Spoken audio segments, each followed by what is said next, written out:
గురువుగారు, ప్రతిరోజు సూర్య దర్శనం ఆరోగ్యదాయకం అని చెప్పే ఈ ధర్మశాస్త్రమే ఉదయం సూర్య అస్తమయ సమయాల్లో సూర్య దర్శనం చేయరాదు అని అంటుంది.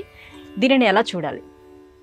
సూర్యోదయ సూర్యాస్తమయ సమయాలలో ఈనాటి కాలంలో అనేకులు అలా నేరుగా బాల్కనీలోనికి వెళ్ళి మేడపైకి వెళ్ళి సూర్యుడి కాంతి ఈ దేహమంతా కూడా వ్యాపించాలి, ప్రత్యక్ష పరమాత్మ సూర్యనారాయణను చూచి రెండు చేతులు జోడించి నమస్కరించి శ్రీ సూర్యనారాయణ వేద పారాయణ లోక రక్షామణి అంటూ ఆ సూర్యుడిని భయపెట్టే విధంగా స్తోత్రాలు చేస్తూ ఉంటారు. సనాతన ధర్మం, ధర్మశాస్త్రం ఉదయించే అస్తమించే సూర్య బింబాన్ని ఈ కన్నులతో చూడకూడదు అనే నియమం చేసింది. సహ వై దేవానాం చాసురాణాం చ యజ్ఞో పృతతావాస్తాం. ఈ అనువాకాదులలో సూర్యుడిని ఇలా ప్రత్యక్షంగా చూస్తే నేత్రరోగం వస్తుంది అనే అర్థం ఉంది.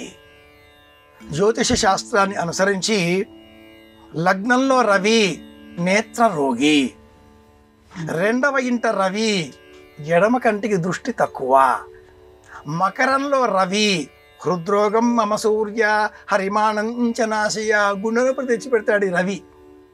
నేత్రాలకి సంబంధించి ద్వితీయం రెండవ ఇంట రవి ఉంటే ఎడమ కంటికి చూపు తక్కువగా ఉంటుంది.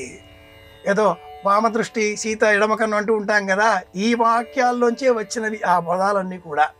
కనుక సూర్యోదయ సూర్యాస్తమయ సమయాలలో సూర్య దర్శనం, బింబ దర్శనం చేయరాదు. కానీ సూర్యకాంతి దేహమంతా కూడా వ్యాపించే విధంగా సూర్యునికి ఎదురుగా నిలుచొని సూర్య నమస్కారాలు చేయాలి, చూడకూడదు.